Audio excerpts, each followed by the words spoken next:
Welcome to sector SSC classes.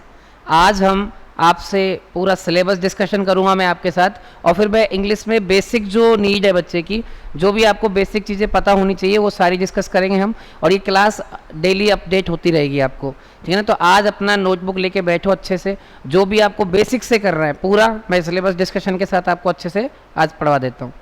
तो देखो, English के अंदर जब आपसे क्वेश्चन पूछे जाते हैं, इंग्लिश, एक मिनट, तो इंग्लिश में सबसे पहले तो आपको सिलेबस पता होना चाहिए। सभी को क्या पता होना चाहिए भाई? अच्छे से सिलेबस, क्योंकि जब तक आपको सिलेबस ही नहीं पता कि इंग्लिश में पूछा क्या जाता है, और ये ज़रूरी नहीं है कि एसएससी सीजीएल के लिए ही सिलेबस है, आपका सीईटी एसएससी कोई भी एग्ज़ाम हो, सिवाय first grade second grade third grade के, आप कोई भी एग्ज़ाम देते हो तो ग्रामर का, वोकेबलरी का या कॉम्प्रीहेंशन सेक्शन का यही सारा सिलेबस होता है। आप इसको बहुत अच्छे से देखें, बस आपको एक एक चीज़ अच्छे से पढ़नी है। सिलेबस में देखो, सिलेबस जो है आपका वो 3 सेक्शंस में बांटा गया है। कितने सेक्शंस में बांटा गया है? 3 सेक्शंस। आपका सिलेबस 3 सेक्शंस के अंदर बांटा गया है।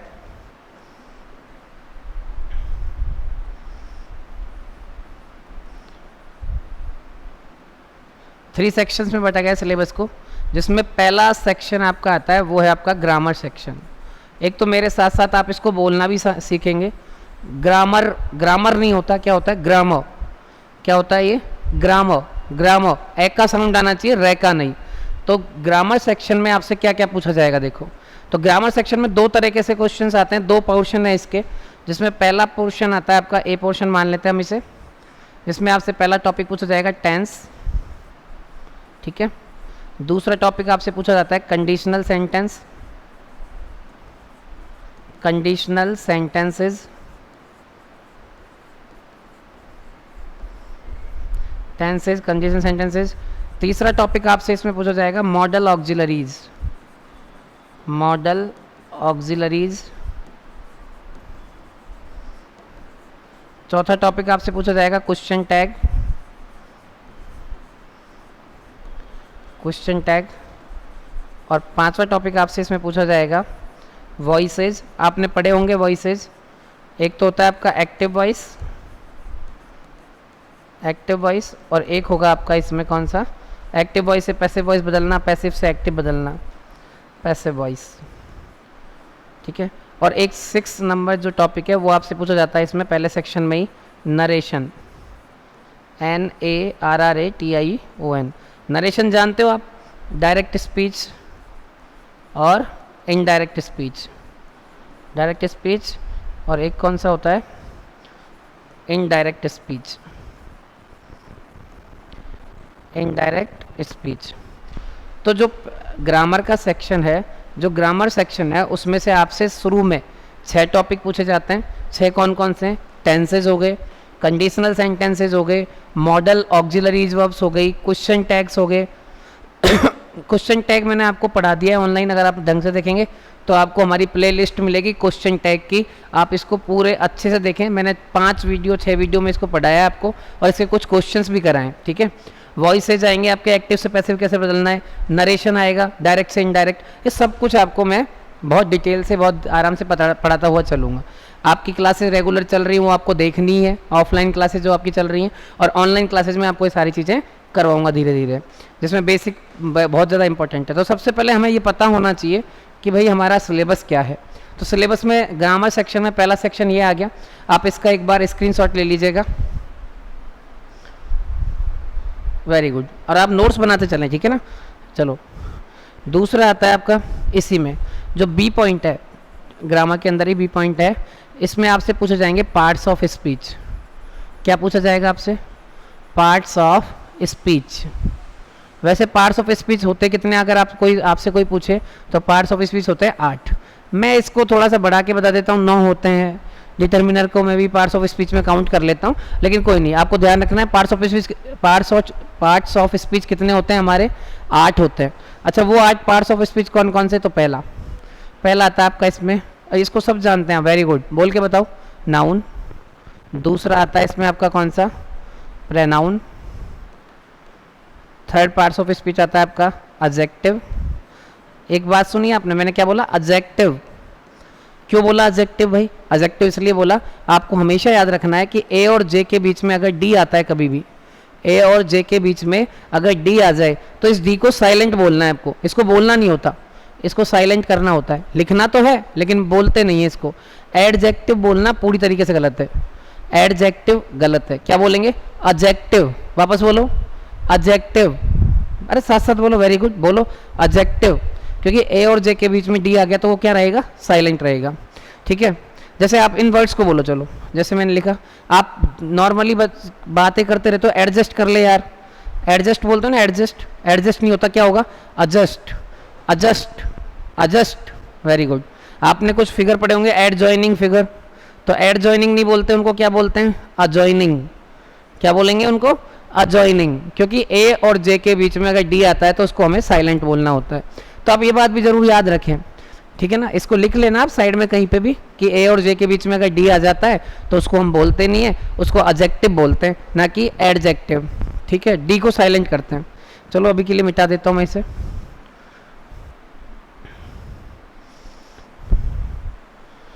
तो हमने बताया कि क्या तीसरा आपका पार्ट्स ऑफ स्पीच है एडजेक्टिव, चौथा पार्ट्स ऑफ स्पीच आपका आता है वर्ब, पांचवा आपका आएगा एडवर्ब, छठवें नंबर का पार्ट्स ऑफ स्पीच है आपका कंजंक्शन, सातवां आता है आपका प्रपोजिशन,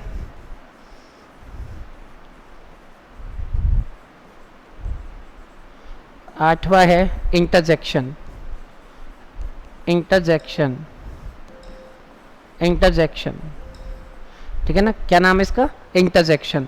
तो 7 या 8 आपके पार्ट्स ऑफ स्पीच हो गए। ये सारे आपके टॉपिक्स हम पढ़ेंगे और इन टॉपिक से क्वेश्चंस भी आते हैं। ठीक है, अब इसके अलावा ये तो 800 पार्ट्स ऑफ स्पीच हो गए, इसके अलावा ग्रामर का कुछ पोर्शन और है जो कि बेसिकली कुछ तो एडजेक्टिव ही है, जैसे आर्टिकल हो गया, क्या हो गया? आर्टिकल्स हो गए, तो अलग से पढ़ाएंगे इसको। ठीक है ना, एक हो गया आपका सब्जेक्ट वर्ब एग्रीमेंट। देखा जाए तो ये आप नाउन में ही कंप्लीट कर लेते हो इसको, लेकिन फिर भी हम इसको अलग पढ़ा देंगे, सब्जेक्ट वर्ब एग्रीमेंट। ठीक है, अब कई बच्चे सोच रहे होंगे कि सर सीईटी में तो ट्रांसफॉर्मेशन भी आता है, तो कोई बहुत बड़ी बात नहीं है। पॉजिटिव से नेगेटिव ट्रांसफर कैसे करते हैं, नेगेटिव से पॉजिटिव कैसे करते हैं, वो इसी बेसिक में सारा कुछ आपका हो जाएगा। ट्रांसफॉर्मेशन मैं आपको पूरा करा दूंगा, ट्रांसलेशन भी पूरा कराने को। ट्रांसलेशन देखो आप खुद कर सकते हो, लेकिन हाँ ट्रांसफॉर्मेशन कि पॉजिटिव सेंटेंस से नेगेटिव कैसे बदलते हैं, नेगेटिव से इंटेरोगेटिव कैसे बदलते हैं, ये सब मैं आपको अच्छे से सिखाऊंगा। ठीक है ना, तो ये आपके 8 पार्ट्स ऑफ स्पीच हो गए। 2 एक्स्ट्रा टॉपिक आपके और लिखें। अब कई बच्चों को लगता है सर डिटरमिनर भी तो है, तो लो भाई डिटरमिनर भी लिख दिया आपका, लेकिन डिटरमिनर मैं कहाँ करवा दूंगा आपको? एडजेक्टिव में ही कंप्लीट करवा दूंगा। जब मैं एडजेक्टिव पढ़ाऊंगा तो डिटरमिनर अपने आप ही हो जाएंगे। अब एक बात बताओ आप कि अगर मान लो मेरे पास बहुत सारे पैसे हैं, मेरे पास, मैं एक रूल ग्रामर हूँ, मेरे पास बहुत सारे पैसे हैं, ये जो 8 पार्ट्स ऑफ स्पीच है ना आपके, इन 8 पार्ट्स ऑफ स्पीच के कुछ कुछ रूल, एक रूल किसी से ले लिया, एक रूल किसी से ले लिया, ऐसे उधार ले लेके कौन बनाए? डिटरमिनर्स। तो डिटरमिनर्स बेसिकली नाउन, प्रोनाउन और ये एडजेक्टिव वर्ब, इनमें से निकाले हुए कुछ रूल्स हैं, उनको अलग से पूछ लेता है बस। बाकी मैं आपको इनको अलग से पढ़ा दूंगा और ये आपको जब पढ़ोगे तो प्रैक्टिस हो जाएगी एक तरीके से आपकी। ठीक है, तो आप इसका एक बार स्क्रीनशॉट ले लो जो ये बी पार्ट्स ऑफ स्पीच का है। वेरी गुड, चलो नेक्स्ट देखते हैं अब। तो ये हमारा ग्रामर पोर्शन कंप्लीट हो गया। अब ग्रामर पोर्शन के बाद आपका दूसरा पोर्शन जो आता है वो आता है कॉम्प्रीहेंशन सेक्शन से। क्या आएगा? Comprehension section. अब कई बच्चे सोच रहे हैं सर हम तो एनडीए के लिए कर रहे हैं, हम तो XY ग्रुप के लिए कर रहे हैं। आप किसी भी की तैयारी कर रहे हो भाई, आपको इंग्लिश इससे बाहर नहीं मिलेगा कहीं भी। ठीक है ना, आपको यही देखो, शीशा बदलने से शक्ल थोड़ी ना चेंज हो जाती है। आप अगर सर कांच दूसरा लगा लिया तो आप बहुत ज़्यादा अच्छे लग रहे हैं, ऐसा नहीं होगा, आपकी शक्ल तो वही रहने वाली है ना। तो शीशा बदलने से शक्ल नहीं बदला करती।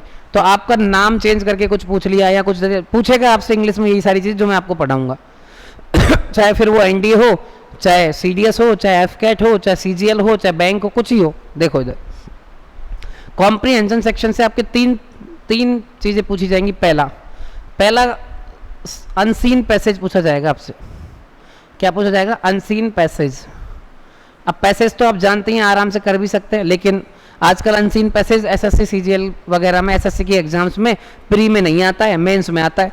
पैसेज क्या है? मतलब ऐसे कुछ 5-10 लाइन का एक पूरा पैसेज होगा, 7-8 लाइन का, फिर उसके क्वेश्चन नंबर 1 से लेके क्वेश्चन नंबर 5 तक आपसे पूछे जाएंगे। अब इस पैसेज में मैक्सिमम बच्चे, मैक्सिमम जो कैंडिडेट है वो क्या करता है कि 3 क्वेश्चन तो वो ढूंढ ढांड के निकाल ही लेगा आंसर, कि आराम से इसमें से देख लिया, वो मिल रहा है, ये मिल रहा है, 3 क्वेश्चन आप कर लेते हो। दिक्कत आती है 2 क्वेश्चंस, और 2 क्वेश्चंस कौन से, कि आपसे 2 क्वेश्चंस ऐसे पूछे जाएंगे इसमें जो आपको मैं ही करवाऊंगा, ठीक है ना। कौन से, एक तो आपसे पूछा जाएगा कि भाई बताओ इसका टाइटल क्या है, इसकी थीम क्या है, ठीक है ना, इसकी लैंग्वेज क्या है, ऐसे कुछ पूछ लेगा कि कौन सी लैंग्वेज में लिखा गया है ये, इसका टोन क्या है, एक मिनट को, ये सही ढंग से लिखा नहीं गया, लैंग्वेज, लैंग्वेज टोन पूछ लेगा। तो इनसे रिलेटेड एक क्वेश्चन आता है जिसमें आपको ज़्यादा दिक्कत आती है, और दूसरा एक क्वेश्चन आता है कि आपसे कोई ना कोई वोकेबलरी पूछ लेगा, इसके अंदर कोई वर्ड को दे देगा और वोकेबलरी पूछेगा कि इसकी वोकेबलरी, इसका सिनोनिम, इसका एंटोनिम क्या होगा, ठीक है ना, ये आपसे पूछ सकता है इसमें। तो आपको बहुत ज़्यादा घबराने की ज़रूरत नहीं है, मैं आपके साथ हूँ, सारे दुख दर्द आपके वैसे ही कम हो जाने हैं, आप रेगुलर क्लासेस लेंगे तो आपको पता लग जाएगा, ठीक है। तो वोकेबलरी का एक क्वेश्चन पूछेगा। तो अनसीन पैसेज में आप 3 क्वेश्चन तो इजीली कर पाते हैं, 2 क्वेश्चन में आपको दिक्कत आती है, एक तो टोन, एक थीम वगैरह का पूछ लेगा, या फिर वोकेबलरी से रिलेटेड कोई क्वेश्चन पूछ लेगा। एक बार इसका स्क्रीनशॉट ले लें आप, पहला सेक्शन, मतलब दूसरे सेक्शन का पहला है ये। अब दूसरा पोर्शन क्या पूछता है इसमें, वोकेबलरी, वो इसमें ही अनसीन पैसेज के अलावा दूसरे सेक्शन का दूसरा पॉइंट क्या पूछेगा आपसे, क्लोज टेस्ट। क्या पूछेगा, क्लोज टेस्ट। ये एग्जाम का फेवरेट है आजकल, और कुछ ज़्यादा इसमें है नहीं क्लोज टेस्ट में, ठीक है ना। क्लोज टेस्ट परेशानी उन्हीं को देगा जिनका रीडिंग कॉम्प्रिहेंशन थोड़ा सा वीक है, या फिर आपके ग्रामर के जो रूल है आपने तरीके से नहीं पढ़े हैं, या फिर आपके प्रेपोजिशन आपने अच्छे से नहीं पढ़ा है। ये सारी चीज़ें आपको पढ़ा होगा तब आप इसको इजीली कर पाएंगे। क्लोज टेस्ट होता क्या है, देखो इस तरीके से क्वेश्चन होता है। ये मैंने आपको एक पूरा पैसेज लिखा है, इसे ऐसे ऐसे करके आपको पैसेज लिख दिया गया है, ठीक है ना। अब क्या करेगा वो, अब वो यहाँ से कुछ हटाएगा, यहाँ से कुछ हटा दिया, यहाँ से कुछ हटा दिया, इधर से कुछ हटा रखा है, मतलब एक तरीके से होता तो पैसेज ही है लेकिन टूटा फूटा पैसेज। पूरा पैसेज है, इसका पूरा एक मीनिंग निकलेगा लेकिन टूटा फूटा। यहाँ पर लिख देगा 1, यहाँ लिख दिया 2, यहाँ बोल दिया 3 नंबर, यहाँ 4, यहाँ 5, ऐसे 5 तरह के क्वेश्चन पूछता है। तो ऐसे आपको फिल इन द ब्लैंक्स बना के देगा पैसेज के अंदर ही। अब इनके 5 क्वेश्चनों के 5 क्वेश्चन भी लिख देगा, पहले में बताओ क्या आएगा, ABCD वगैरह, ऐसे ABCD ऑप्शन है, ऐसे 5 क्वेश्चन पूछेगा। आपको इनको इसमें भरना है और कुछ नहीं करना, बहुत सिंपल सा आता है। लेकिन हाँ, इसके लिए आपको कुछ चीज़ें पहले से आनी चाहिए, रीडिंग कॉम्प्रिहेंशन आपका अच्छा होना चाहिए, वो अपन धीरे धीरे सारा करेंगे। तो क्लोज टेस्ट इस तरीके से आपसे पूछा जाएगा। अच्छा, क्लोज टेस्ट का मीनिंग क्या है? क्लोज टेस्ट का मीनिंग होता है systematically removed words, systematically removed words. Systematically removed words को क्या कहते हैं हम? क्लोज टेस्ट कहते हैं। एक सिस्टम के थ्रू इसमें से वर्ड्स को हटाया है और वापस फिर आपसे फिल इन द ब्लैंक्स में उनको पूछ लेगा। अरे इतनी बातें समझ में आती हैं कि नहीं आती आपको? अरे बोलो हाँ, वेरी गुड। चलें आगे, इसका स्क्रीनशॉट ले लीजिए। और तीसरा सेक्शन 2 में ही तीसरा पॉइंट क्या पूछेगा आपसे? तीसरा पॉइंट पूछेगा सेंटेंस रीअरेंजमेंट। एक क्वेश्चन किसका पूछेगा? Sentence rearrangement. Sentence rearrangement. Sentence rearrangement क्या होता है अभी बताएंगे। आपने कई नाम से जाना, इनको PQRS करके दे देता है या फिर ABCD करके दे देगा, आपको इनको अरेंज करना है बस। या इसी का नाम क्या रख रखा है? Parajumble sentences. सुना है ये तो, पैराजंबल सेंटेंसेज। कैसे होता है भैया? देखो मैं आपको एक छोटा सा बिल्कुल सिंपल सा एग्जांपल देके सिखाता हूँ कि ये होता क्या है। होता कुछ नहीं है इसमें, जैसे मान लो P है, यहाँ Q है, ये R है, S है। अब आपको कोई सेंटेंस, मैं तो एक छोटा सा सेंटेंस लिख दे रहा हूँ, वहाँ पर बड़े बड़े सेंटेंस आते हैं और बहुत इजी ट्रिक है इसकी। मैं आपको इसको पूरा एक चैप्टर पूरा लेके आऊँगा इसका, आप अच्छे से देख लेना, आपका इजीली हो जाएगा। जैसे मैंने लिख दिया Rohan and Mohan are going to Jaipur. अब ये दिया, अब आपसे बोल दिया, अब ये तो मैंने क्या है, एक ही सेंटेंस को ऐसे तोड़ के लिख दिया है, तो आपको इजीली समझ में आ गया कि पहले कौन सा आएगा। पहले आप बोलेंगे सर पहले आर आएगा, उसके बाद पी आएगा, फिर क्या आएगा एस, और फिर क्या आएगा क्यू। इसका correct answer R P S Q हो गया। Rohan and Mohan are going to Jaipur, आप इसका आंसर यही करेंगे। लेकिन आपसे ये सिस्टम तो क्या पूछा जाएगा, यहाँ पे पूछा जा रहा है, बाकी ये पूछा कहाँ जाएगा आपसे, ये पूछा जाएगा बड़े बड़े सेंटेंसेस के अंदर आपसे पूछा जाएगा, क्लियर। तो आपको ध्यान रखना है, इस तरीके से करना है आपको ये। क्या ये बातें आपको मेरी समझ में आ रही है, नहीं आ रही बताओ भाई, आ रही है ना, तो आप इतना ध्यान रखें भाई, है ना। तो आपको बड़े बड़े सेंटेंस लिख के फिर अरेंज करवाएगा, तो कोई बहुत बड़ी बात नहीं है, आप कर लोगे, बस मैंने आपको समझा दिया, इस टाइप से आपसे पूछा जाएगा। अब तीसरा सेक्शन, मतलब दूसरे सेक्शन का तीसरा पॉइंट आपको समझ में आ गया है, तो मैं तीसरे सेक्शन की तरफ चलता हूँ। एक बार इसका भी आप स्क्रीनशॉट ले लीजिएगा।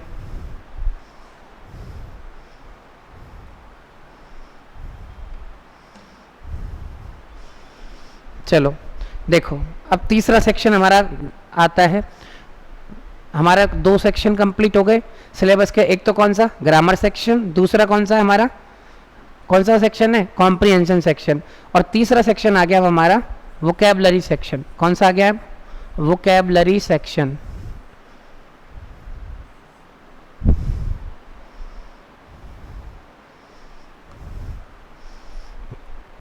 तीसरा सेक्शन हमारा वोकैबुलरी सेक्शन, वोकैबुलरी सेक्शन। अब वोकैबुलरी सेक्शन से क्या पूछा जाएगा, देखो वोकैबुलरी सेक्शन से आपसे पहला पॉइंट, पहला पूछा जाएगा सिनोनिम्स। क्या पूछा जाएगा, सिनोनिम्स। अब सिनोनिम्स जानते हैं आप क्या होता है, वेरी गुड, क्या होता है बताओ सिनोनिम। सिनोनिम्स होते हैं सिमिलर वर्ड्स। सिनोनिम क्या होते हैं, सिमिलर वर्ड्स। सिमिलर वर्ड्स जो नहीं पर्यायवाची बोलते हो आप हिंदी में, इनको हिंदी में क्या बोलते हैं, पर्यायवाची सब सिमिलर वर्ड्स हो गए, ठीक है ना। आपको क्वेश्चन के अंदर ऐसे भी लिखा आ सकता है, बेस्ट एक्सप्रेस बताइए, best express, best express word बताइए, या फिर आपको क्वेश्चन के अंदर देगा कि नियरेस्ट वर्ड बताइए इसका, नियरेस्ट वर्ड। तो आपको ध्यान रखना, सिनोनिम जरूरी नहीं है सिनोनिम डायरेक्ट लेके दिख दे, आपको हो सकता है बेस्ट एक्सप्रेस वर्ड बताओ या नियरेस्ट वर्ड क्या होगा वो बताओ, ऐसे भी बोल सकता है। अब मैं 1-2 सिनोनिम लिख देता हूँ आपको, ताकि आपको ये रहे कि क्या होता है सिनोनिम, पता लग जाए। जैसे मैंने लिखा, मान लो कलर चेंज कर लें क्या, अगर आप कहें तो कलर चेंज कर लेते हैं, लेकिन हमको इसमें कुछ दिखाई नहीं दे रहा है कलर का, कि कलर चेंज कहाँ से होगा, यहीं से होगा शायद, हाँ ये रहा ना, ये रहा, ये लो, ये कैसा कलर है आप बताना आप। जैसे मैंने लिखा बिग, अच्छा ये कलर दिख रहा है क्या, अरे वाह क्या क्या दिख रहा है। बिग का मतलब क्या होता है बताइए, बिग का मतलब होता है बड़ा। अब इसके पर्यायवाची शब्द बताएंगे आप, तो पर्यायवाची इन द सेंस आपको सिनोनिम्स बताने, तो मैं कुछ सिनोनिम लिख देता हूँ। बिग का हो गया जैसे लार्ज, क्या हो गया लार्ज। इसी का हो गया ह्यूज, लार्ज ह्यूज। इसी को बोलते हैं कॉलोजल, COLOSSAL, कॉलोजल मतलब बड़ा। या फिर आप इसी को और लिख सकते हैं इमेंस, इमेंस, या इसी को लिख सकते हो इनॉर्मस, इनॉर्मस। इसी को लिख सकते हो जायंट, इसी को भी आप लिख सकते हो जायजेंटिक, ठीक है। ये सारे वर्ड्स लिख सकते हो। मैसिव लिख सकते हो, मैसिव, मैसिव का मतलब भी बड़ा होता है। मैमथ भी लिख सकते हो, मैसिव, मैमथ, ठीक है ना। स्टूपेंडस, ऐसे बहुत सारे वर्ड्स हैं। तो बिग के मैंने आपको यहाँ पर 7-8 सिनोनिम लिखे हैं, आप एक बार देख लेना इनको, अच्छा लगेगा आपको। एक मैंने फिर लिखा, दूसरा सिनोनिम लिखता हूँ मैं एरोगेंट। एरोगेंट, एरोगेंट कौन होता है बताओ, एरोगेंट होता है घमंडी टाइप का आदमी। अब घमंडी और किस किस को कहते हैं, तो हम बोलते हैं हॉटी, HAUGHTY। ये हॉटी भी क्या होता है, घमंडी। देखो ये हॉटी अलग है और एक हॉटी अलग होता है, वो आप जानते हैं, मुझे बताने की ज़रूरत नहीं है। एक हॉटी, तो ये हॉटी का मतलब क्या होता है घमंडी, और एक होता है HOTTY, वो आप मतलब देख लेना आप अपने हिसाब से। और हॉटी का मतलब क्या, घमंडी। एरोगेंट, ओवरविनिंग भी बोलते हैं हम इसे, ओवरविनिंग, ओवरविनिंग। इसी को बोलते हैं कंसिएटेड, कंसिएटेड, ठीक है ना। हॉटी, एरोगेंट, ओवरविनिंग, कंसिएटेड, ये सारे वर्ड्स किसके हैं? घमंडियों के हैं, ठीक है ना, घमंडी को हम यही बोलते हैं। तो ये दो मैंने आपको सिनोनिम बताए, एरोगेंट, हॉटी, ओवरविनिंग, कंसिएटेड, ठीक है, ये घमंडी के सिनोनिम हो गए आपके। तो सिनोनिम मैंने आपको दो बता दिया, आप इसका एक बार स्क्रीनशॉट ले लीजिएगा ताकि आपको क्लियरली ये समझ में आए। अरे वाह, वेरी गुड। चलो दूसरा, ये तो हो गया पहला सेक्शन, मतलब वोकैबुलरी के अंदर पहला सिनोनिम्स पूछा गया आपसे। दूसरा आपसे क्या पूछा जाता है? एंटोनिम्स पूछे जाते हैं। क्या पूछे जाते हैं? एंटोनिम्स। एंटोनिम्स किसको बोलते हैं हम? एंटोनिम्स बोलते हैं उल्टा, मतलब अपोजिट वर्ड्स को। किसको बोलेंगे? Opposite words. अपोजिट वर्ड्स होते हैं उनको हम क्या बोलते हैं? एंटोनिम्स। अपोजिट वर्ड्स में क्या आ गया? जैसे अपोजिट मतलब उल्टा करना है आपको इन वर्ड्स को। जैसे मैंने लिखा पहला, बिग का बताओ, ये सिंपल सा पूछता हूँ, बिग का। तो बिग का मतलब बड़ा होता है, तो आप बताएंगे छोटा क्या होता है? फिर छोटा होता है स्मॉल होता है, टाइनी होता है। छोटा मतलब टाइनी, स्मॉल, शॉर्ट, है ना, ये सारे। अरे हाँ है ना, इसका इन सब का मतलब क्या है? छोटा। जैसे आपने बोला एक्टिव, एक्टिव होता है जो चालू हो, चालू मतलब जो काम कर रहा हो। इसका अपोजिट क्या हो जाएगा? इनएक्टिव हो जाएगा, है ना। मैंने बोला यहाँ पर मैंने लिखा, एक होता है जो ज़्यादा बोलता है उसको क्या? टॉकेटिव। क्या बोलते हैं उसको? अरे बताओ भाई, उसको बोलते हैं हम टॉकेटिव। अरे क्या हो रहा है ये? Talkative, TALKATIVE। टॉकेटिव कौन होता है? जो ज़्यादा बोलता है। टॉकेटिव कौन होता है? जो ज़्यादा बोलता है। तो कम बोलने वाले को क्या बोलते हैं? रिजर्व, रिजर्व बोलते हैं। या फिर हम उसे क्या बोल देते हैं? लैकोनिक, लैकोनिक बोलते हैं। या हम उसे क्या बोलते हैं? टैसीटर्न, ठीक है ना। तो ये क्या हो गए? जस्ट इनके अपोजिट वर्ड्स हो गए। ये सारे मैंने आपको बताया, वो सारे के सारे क्या है? अपोजिट वर्ड्स है। इनको आप अच्छे से देख लें, एक बार इसका स्क्रीनशॉट भी ले लें कि दूसरा जो पॉइंट आएगा वोकैबुलरी में वो आपका एंटोनिम्स है, अपोजिट वर्ड्स हैं, ठीक है भाई, वेरी गुड। चलो फिर हम तीसरी तरफ चले। और क्या पूछा जाता है वोकैबुलरी में? तो वोकैबुलरी में आपसे पूछा जाएगा फिर वन वर्ड सब्स्टिट्यूशन। क्या पूछा जाएगा? One word substitution, one word substitution. अब वन वर्ड सब्स्टिट्यूशन क्या होता है बताओ? एक शब्द में उत्तर दो। क्या होता है ये? एक शब्द में उत्तर दो। जब मैंने बोला कि जिसके माता पिता नहीं होते उसको क्या बोलते हैं? हिंदी में आप अनाथ बोलते हो, इंग्लिश में आप उसको ऑर्फन बोलते हैं। तो एक शब्द में उत्तर दो, वो है ये। जैसे मान लो मैंने 2-3 एग्जाम्पल लिख दिया, पर मैंने लिखा one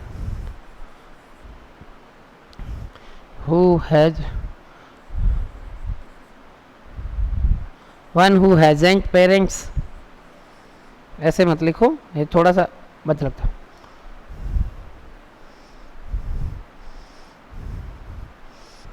one who does not have parents. One who does not have parents, जिसके माता पिता नहीं होते, तो डज नॉट हैव पेरेंट्स, तो उसको क्या बोलते हैं हम? उसको इंग्लिश में क्या बोलते हैं? ऑर्फन। ऑर्फन मतलब अनाथ। ये वर्ड ऑर्फन ही सही है, अनाथ बोलने में कोई अनाथ नहीं है आजकल, ठीक है ना। कोई ना किसी के साथ किसी का भाई है, किसी के साथ किसी की बहनें हैं, किसी के पास पूरा परिवार है, तो अनाथ कैसे हो सकते हैं? ये तो आजकल बता दिया गया है कि जिसके पेरेंट्स नहीं होते, माता पिता नहीं होते, उसको ऑर्फन कहते हैं। बाकी आप अपने आप को कभी ऐसा फील ना करें किसी के अगर कोई प्रॉब्लम है तो, ठीक है ना। आप मस्त रहें, आराम से रहें, आपके पास पूरा परिवार है, भाई बहन है, चाचा चाची है, सब कुछ है। तो one who does not have parents उसको क्या बोलते हैं? ऑर्फन। ऐसे कई सारे वर्ड्स मैंने लिखा, अ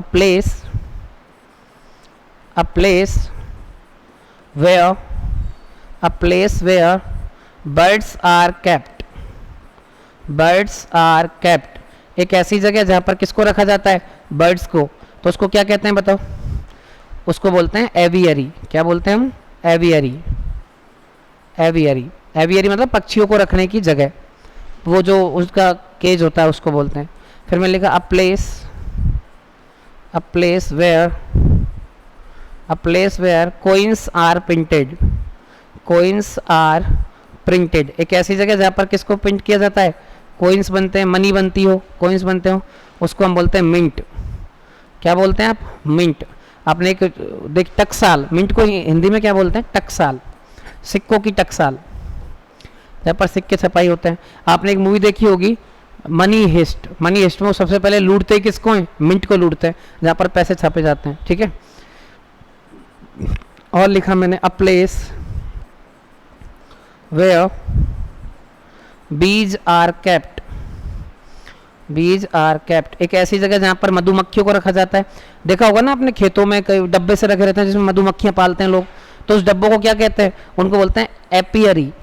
एपीकल्चर से बनाए एपियरी, ठीक है ना, एपियरी लिख दिया। एक और लिख दिया, अपने पास जगह है तो हम एक और लिख देते हैं, one who knows many languages, many languages, जो बहुत सारी भाषाएं जानता हो उसको हम क्या बोलते हैं? पॉलीग्लॉट। क्या बोलते हैं उसको? पॉलीग्लॉट। और आपके पास मैं सीट देता ही हूँ ऑफलाइन बैचों में, ऑफलाइन बैच में, और आप हमारे इंस्टाग्राम चैनल से जुड़ेंगे तो आपको वहाँ पर डेली सीट मिलती है जिसमें 5 synonym, 5 antonym, 5 one word, 5 EDM और 5 स्पेलिंग मिस्टेक्स मिलते हैं आपको। तो अगर आप उसको ज्वाइन कर लेंगे, फॉलो कर लेंगे, तो आपको लिंक मैं इस डिस्क्रिप्शन में दे दूंगा इस वीडियो के में, कि भाई आपका इंस्टाग्राम से जुड़ना है तो उससे जुड़ जाएं आप। आपको डेली वहाँ रिवर्ड्स के, जीके के नोट्स, इंग्लिश के नोट्स बहुत अच्छे से, कोई फालतू इधर उधर की बातें नहीं, टू द पॉइंट आपको सारी चीज़ें मिलेंगी, ठीक है ना। तो एक ऐसी जगह जहाँ पर उसको बहुत सारी लैंग्वेज आती है उस आदमी को क्या बोलते हैं? पॉलीग्लॉट बोलते हैं। जो समझ गए? तो ये सारे क्या हो गए? हमारे वन वर्ड्स हो गए। मैंने कुछ एग्जाम्पल देके आपको समझाएं, बाकी आपको सीट पे सारी चीज़ें मिल ही रही हैं। चलो देख लो एक बार, इसका भी स्क्रीनशॉट ले लो। ये तीसरा पॉइंट था आपका। Very good. अब हम चौथे की तरफ चलते हैं। चौथी चीज़ आपसे क्या पूछी जाती है? Idioms and phrases. क्या पूछा जाता है आपसे? Idioms and phrases. अब इसमें आप थोड़ा सा दिमाग लगाएंगे, ठीक है ना। ईडियम्स एंड फ्रेजेस, इसमें क्या है? देखो, इसको हिंदी में हम क्या बोलते हैं? मुहावरे और लोकोक्ति। क्या बोलते हैं इसको हम? मुहावरे और लोकोक्ति, और लोकोक्ति। हिंदी में हम क्या बोलते हैं इसको? मुहावरे और लोकोक्तियाँ। क्लियर? ईडियम्स को क्या बोलते हैं? मुहावरे और लोकोक्तियाँ। अब दिक्कत क्या है इसमें? देखो, ईडियम्स एंड फ्रेजेस मैं आपको बोलता हूँ, चलो मैं एक ईडियम लिखता हूँ आपके सामने। मैंने लिखा 9 2 11, हिंदी में लिखा मैंने, 9 2 11 हो जाना, 9 2 11 हो जाना, 9 2 11 होना, या ऐसे लिख लो। तो अब इसके दो मीनिंग है। देखो, 9 2 11 होने के दो मीनिंग हो गए। कौन कौन से? मैंने लिखा 9 + 2 = 11, और ये बिल्कुल सही है, 9 और 2 11 ही होता है। अरे हाँ, है ना। तो लेकिन ये जो मीनिंग है ना, ये शब्दों से, शब्दांश बोलते हैं इसको, शब्दों से जो अर्थ निकले, शब्दों से अर्थ, भाई इसको हमने शब्दों के थ्रू बताया, है ना। और 1 9 2 11 का मीनिंग होता है क्या? भाग जाना। क्या मीनिंग होता है? भाग जाना। अब ये जो भाग जाना है, ये क्या है? ये इसका भावार्थ है। कौन सा अर्थ है ये? भावार्थ, भाव से जो अर्थ निकले। तो आपको ध्यान रखना है, जब भी ईडियम पूछी जाती है तो ऐसा थोड़ी ना 9 2 11 हो जाना इसको मानते हैं हम, नहीं। शब्दों से अर्थ का कोई लेना देना नहीं। हम कौन सा मानते हैं? हमेशा भावार्थ, जो पहले से मीनिंग फिक्स है उसी को मानना है। आपने इंग्लिश में कुछ देखा, उसको देख के मैं जैसे लिखा बेल द कैट, तो ये रिस्की एक परफॉर्मेंस होती है, रिस्की परफॉर्म करना होता है उसमें। तो अब आप बताओ, बेल द कैट ऐसा थोड़ी बिल्ली गले में घंटी बांध देना, उसका मीनिंग ऐसे लिख के देगा आपको। लेकिन आपको ध्यान रखना है कि इसका शब्दों से कोई लेना देना नहीं होता है। इसका किससे मीनिंग होता है? इसका भाव से अर्थ होता है। तो एक बार देख लो, ये ऐसे है। अच्छा, इसको इंग्लिश में क्या बोलेंगे? तो देखो, इसके दो मीनिंग होते हैं ईडियम्स एंड फ्रेजेस के। कौन कौन से? इंग्लिश में हम बोलते हैं इसको लिटरल मीनिंग। लिटरल मीनिंग मतलब शब्दों से जो अर्थ निकले, किससे? लेकिन इसको हम गलत मानते हैं। तो इसको कौन सा मानते हैं? इम्प्लाइड मीनिंग को हम करेक्ट मानते हैं। कौन से मीनिंग को? इम्प्लाइड मीनिंग, जो पहले से ही अर्थ फिक्स है, जिसका अर्थ पहले से फिक्स है, इम्प्लाइड उसी को। जैसे 9 2 11 हो जाने का इम्प्लाइड मीनिंग क्या था? भाग जाना। तो यही करेक्ट है। ये कौन सा मीनिंग था इसका? लिटरल, शब्दों से जो अर्थ निकल रहा था वो लिटरल मीनिंग इसका ये था। तो आप ध्यान रखना, ईडियम एंड फ्रेजेस का मीनिंग हम हमेशा कौन सा मानेंगे? इम्प्लाइड वाला मानेंगे, जो पहले से फिक्स है। ठीक है, एक बार नोट करो, फिर मैं 1 2 ईडियम लिखता हूँ ताकि आपको पता लग जाए कि ईडियम किस टाइप से आती हैं। देखो, जैसे मैंने लिखा, मान लो कोई भी ईडियम लिखा, मैंने लिखा once in a blue moon. Once in a blue moon, इसका मतलब क्या होता है? ईद का चांद होना, यानी वेरी रेयरली। कोई चीज़ जब बहुत कम बार दिखाई दे, साल में एक बार दिखाई दे, बहुत दूर रहे, तो वेरी रेयरली। मैंने लिखा at a stone's throw. At a stone's throw, at a stone's throw, ये भी एक ईडियम है। इस एट ए स्टोन्स थ्रो का मतलब क्या होता है? वेरी रेयरली का मतलब कभी कभार। और एट ए स्टोन्स थ्रो का मतलब क्या होता है? Very near. बहुत चीज़ जब पास में हो तो एट स्टोन्स थ्रो होता है। अच्छा फिर ये क्या होता है बताओ? At an arm's length, at an arm's length, at an arm's length, at an arm's length का मतलब क्या होता है? इसका मतलब होता है वेरी फार, कोई चीज़ दूरी पर होना, वेरी फार, यानी आप अवॉइड करते हो क्लोजनेस को, अवॉइड नियरनेस। आपने जब नियरनेस को अवॉइड कर दिया तब बना क्या? At an arm's length. हाँ जी भाई, एसी कम कर दो, थोड़ा हवा तेज हो रही है सर, ठीक है ना, बहुत भयंकर गर्मी सी लग रही, सर्दी लग रही है? ठीक है ठीक है, अभी हम 2-4 मिनट में इसको कंप्लीट करते हैं, ठीक है। तो ये ईडियम्स एंड फ्रेजेस आपसे पूछे जाएंगे, ठीक है। अब देखो नेक्स्ट, नेक्स्ट आपका आता है इसमें कौन सा? स्पेलिंग मिस्टेक आपसे पूछता है। क्या पूछता है? स्पेलिंग्स।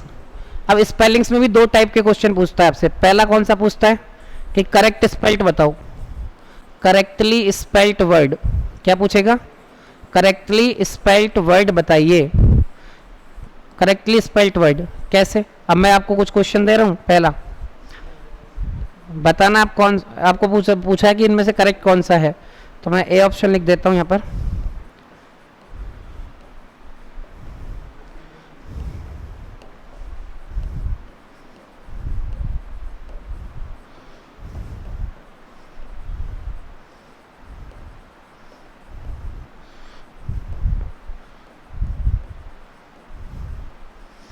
अब मैंने आपसे पूछा बताओ इनमें से कौन सी करेक्ट स्पेल्ट है, तो आप बता देंगे यही करेक्ट है, ठीक है।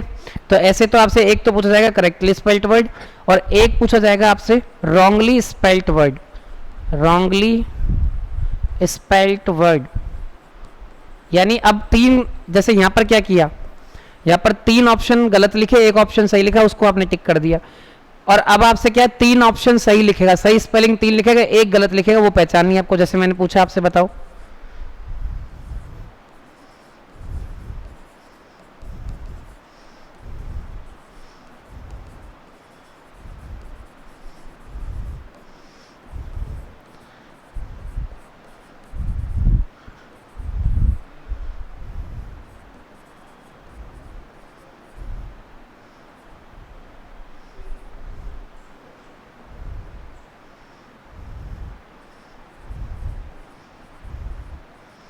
चलो आपसे पूछा बताओ कौन सी स्पेल्ट इसमें गलत है, तीनों चारों में से, तो आपको शायद सारी गलत नजर आ रही होंगी, ठीक है ना।